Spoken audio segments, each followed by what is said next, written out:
by Chandan Salha.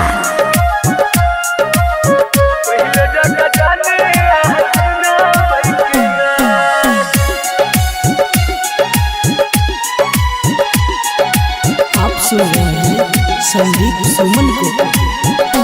केकरा कहबै अपन जान टूटल दिल के अरमान, केकरा कहबै अपन जान टूटल दिल के अरमान।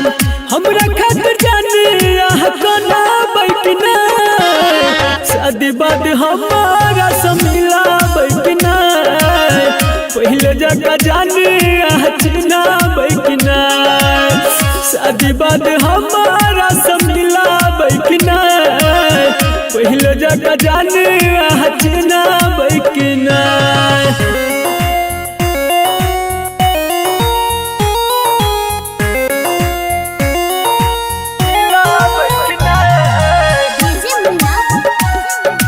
आप सुन रहे हैं संदीप सुमन को।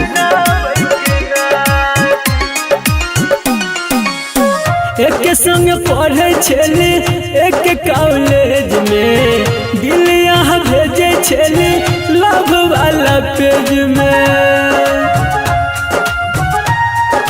हाँ एक संग पढ़े छेली एक कॉलेज में, दिल यहाँ भेजे छेली लव वाला पेज में। अलग रहल नया को दिन जियब को ना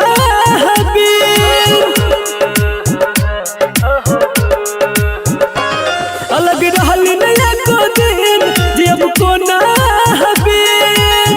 जुदा भक हमरा छछना बैठना शादी बाद हमारा समिला बैठना पहले जगह जाने चिन्हा बैठना शादी बाद हमारा समिला बैठना पहले जगह जाने चिन्हा बैठना।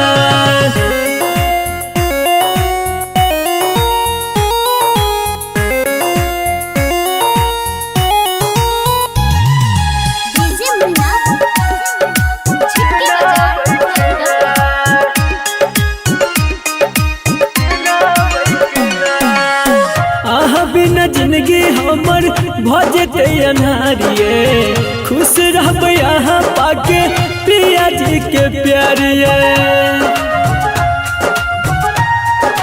हाँ बिना जिंदगी हमर भजते अनारिये खुश रहब यहाँ पाके प्रिया जी के प्यारिये। लिख सूरज सजान संदीप सुमन के गान, लिख सूरज सजान संदीप सुमन के गान। हम टूटल दिल के दर्द जना बैठना शादी बाद हमारा समिला बैठना पहले जगह जाने चिन्हा बैठना शादी बाद हमारा समिला बैठना पहले जगह जाने चिन्हा बैठना।